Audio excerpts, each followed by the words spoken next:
Ramesh, God touched you right now. దేవుడు ఇప్పుడే మిమ్మల్ని తాకి ఉన్నారు. పేరు రమేష్ అండి. దురాత్మతో శక్తితో నేను బాధపడుతున్నాను. గ్యాస్తో పేనుండి అన్నం తినేటప్పుడు వాంతింగ్ అయిపోయేదండి. రమేష్, నువ్వు దురాత్మతో శక్తితో బాధపడుతున్నావు, నీకు స్వస్థత జరిగిందని నాలోని 7 దయ్యాలు నేను అరిచేసానండి. Demonic spirits which are hovering over your life మీ జీవితం మీద అల్లాడుచూ ఉన్న దురాత్మలు are being removed by the power of the Holy Spirit. పరిశుద్ధాత్మ శక్తి ద్వారా తొలగించబడుతున్నాయి. You have had many physical difficulties. మీకు అనేకమైన భౌతికమైన సంక్లిష్టతలు ఉన్నాయి. You are not able to retain the food. మీరు ఆహారాన్ని కడుపులో ఉంచుకోలేకపోతున్నారు. It is the power of the devil. అది దయ్యపు శక్తి. Jesus delivers you, Ramesh. యేసు రమేష్ మీకు విడుదల ఇస్తున్నారు. Amen. How real Jesus is. యేసు ఎంత వాస్తవమైన వాడో కదా.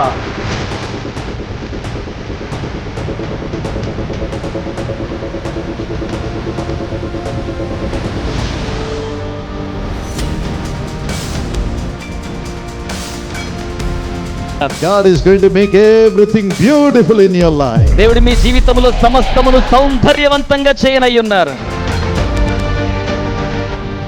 Jesus says, even though everything is dead in your life, if you believe in me, you will live. అందుచేతనే యేసయ్య అంటూ ఉన్నారు కదా, నీ జీవితంలో సమస్తము కూడా మృతమైపోయినట్టుగా కనబడుతూ ఉన్నప్పటికీ నా యందు విశ్వాసం ఉంచినట్లయితే వాడు బ్రతుకును అన్నాడు. Today are you saying no one understands me? ఈ రోజున నన్ను ఎవరు అర్థం చేసుకోవట్లేదని మీరు అనుకుంటున్నారా? I feel so alone. నాకు చాలా ఒంటరితనంగా అనిపిస్తుంది. Every day I wake up with sadness. ప్రతిరోజు విచారంతో నిద్రలేస్తున్నాను. Don't worry, my dear friend. నా ప్రియ స్నేహితులారా, విచారించకండి. You've come here to meet Jesus, who is the hope for your life. మీ జీవితానికి నిరీక్షణ అయిన యేసును కలుసుకోవడానికి మీరు వచ్చి ఉన్నారు. Lord Jesus is a miracle worker. ప్రభు అయిన యేసు అద్భుత కార్యములను జరిగించువాడు. Turns our sorrow into joy. ఆయన మన దుఃఖాన్ని ఆనందముగా మార్చివేస్తాడు. Jesus turns the darkness into light. యేసు అంధకారమును వెలుగుగా మార్చివేస్తారు. Jesus turns every shame into double portion of honor. యేసు ప్రతి విధమైన అవమానాన్ని రెండింతల ఘనతగా మార్చివేస్తారు. నాకు 2019లో పెరాలసిస్ స్ట్రోక్ వచ్చింది. లెఫ్ట్ సైడ్ మొత్తం ప్యారలైజ్ అయిపోయి నేను మంచానికే పరిమితం అయిపోయా. ఆ స్థితిలో నా చుట్టాలు, బంధువులు ప్రతి ఒక్కరూ కూడా ఇంకా నీకు బాగవదు, నువ్వు ఇక లేచి తిరగలేవు, నీవు చనిపోయే పరిస్థితి అని ఎంతో నిరాశగా మాట్లాడేవారు. అటువంటి సమయంలో ఎంత బాధపడేదాన్ని అంటే మంచంలో నుంచి లెగలేకపోయేదాన్ని. తినడానికి, తాగడానికి కూడా చాలా ఇబ్బంది పడేదాన్ని. ఇంక్లూడింగ్ వాష్రూమ్కి నేను వెళ్ళాలన్నా కూడా నన్ను 2 మనుషులు పట్టుకొని తీసుకెళ్లేవాళ్ళు. ఒకసారి నా అంతటి నేను వెళ్ళాలని ప్రయత్నం చేసి బాత్రూంలో పడిపోయి తలకి హెవీగా ఇంజ్యూర్ కూడా అయింది నాకు. అటువంటి పరిస్థితుల్లో 2022 ఏప్రిల్ 28న గుంటూరులో పార్ట్నర్స్ మీట్ జరిగింది. అక్కడికి కూడా ఎంతో ప్రయాసపడి నా భర్త గారు నన్ను తీసుకుని వెళ్ళారు.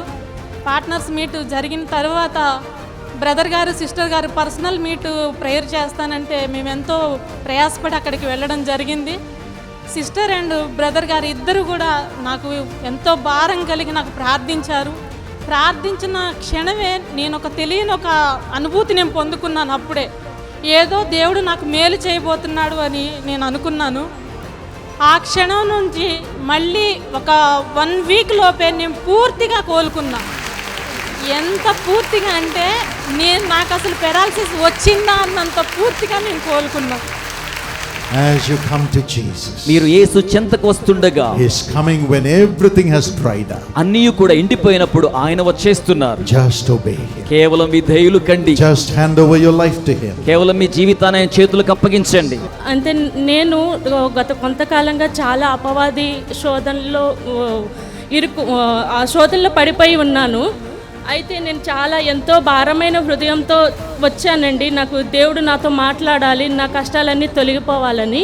ఆ 3 పాయింట్లు నేను రాశాను. అలా రాసి నేను దేవుణ్ణి ప్రార్థించుకుంటున్నాను. అయితే అయ్యగారు వాక్యం రూపంలో నిజంగా ఒక గొప్ప అద్భుతం అండి. నేను ఏదైతే రాశానో అవే దేవుడు అయ్యగారి నోటి ద్వారా మాట్లాడినట్టు, అంటే ఆయన ద్వారా నాతో మాట్లాడినట్టు అనిపించిందండి. Every organ that is not functioning, come alive in Jesus' name. పని చేయని ప్రతి అవయవము యేసు నామములో జీవాన్ని పొందాలి. ఒక సంవత్సరం నుండి నాకు ఈ ఎడం కాళ్ళు నరాలు లాగేస్తుందండి. ఒక అర్ధరాత్రి పాదం ఇలా తిరిగిపోతుంది. చాలా భయంకరంగా పెయిన్తో ఉన్నాను. డాక్టర్ గారి దగ్గరికి వెళ్ళాను, ఇంజెక్షన్ ఇక్కడ చేశారు, టాబ్లెట్లు వాడుతున్నాను, అయినా తగ్గలేదు. ఆయన పాల్ దినకర్ గారు ప్రవచనం చెప్పి ప్రార్థన చేస్తూ నరాలు ఎముకలు మూలు ఎవరైతే బలహీనంగా ఉన్నారో దేవుడు జీవం పెడతాడు, స్వస్థత పరుస్తాడు అన్నారు. సల్మని ఎవరో నాకు ఒక పవర్ అంటుకున్నట్టుగా ఇప్పుడు చాలా బాగుంది. నేను ఎంతో ఆరోగ్యంగా ఉన్నాను. Let every dead organ come to life in Jesus. నిర్జీవమైపోయినటువంటి ప్రతి అవయవము కూడా తిరిగి జీవింపబడును గాక. Let every dead womb be resurrected in Jesus. నిర్జీవమైనటువంటి గర్భసంచి మరల తిరిగి జీవించును గాక. Let everything that seemed dead come alive. ఏదైతే నిర్జీవమైపోయినట్టు అనిపిస్తుందో అది తిరిగి మరలా జీవించును గాక. నిజంగా ఇక్కడ ఎన్నో సజీవ కార్యాలు జరిగినాయని నమ్ముచున్నాము. ఇక్కడ వచ్చినటువంటి అందరికీ కూడా అనేకమైనటువంటి అద్భుతములు జరిగినవి. మా జీవితంలో కూడా అన్ని. It's very blessing for me. God has spoken to me through the messages given by Dr. Paul Dinkaran and Samuel Dinkaran. ఈ మీటింగ్ ద్వారా మేము చాలా ఆశీర్వదించబడ్డామండి. మాకు చాలా ఆనందంగా ఉందండి. యేసు పిలుచున్నాడన్న ఈ సభలో దేవుడు బాగా మాట్లాడాడండి. దేవుడు బతికిస్తాడని, ఆయనతో ఉంటే ఏ రోగం ఉండదని దేవుడు ఎంతో బాగా మాట్లాడాడండి. మళ్ళీ సాక్ష్యంలో కూడా విన్నాము, ఎంతో సంతోషించామండి. ఆయనలో నుంచి దురాత్మలు బయటికి వెళ్ళిపోయి కేకలేసారని ఆ మాట వింటే నిజంగా దేవుడు ఆయన మాట్లాడాడు, ఎక్కడున్నాడు అని రమేష్ అని పిలిచినట్టు అని సాక్ష్యం విన్నామని ఎంతో ఆశ్చర్యంగా ఉంది. దేవుని మాటలతో మేము ఎంతో తృప్తి పొందాము.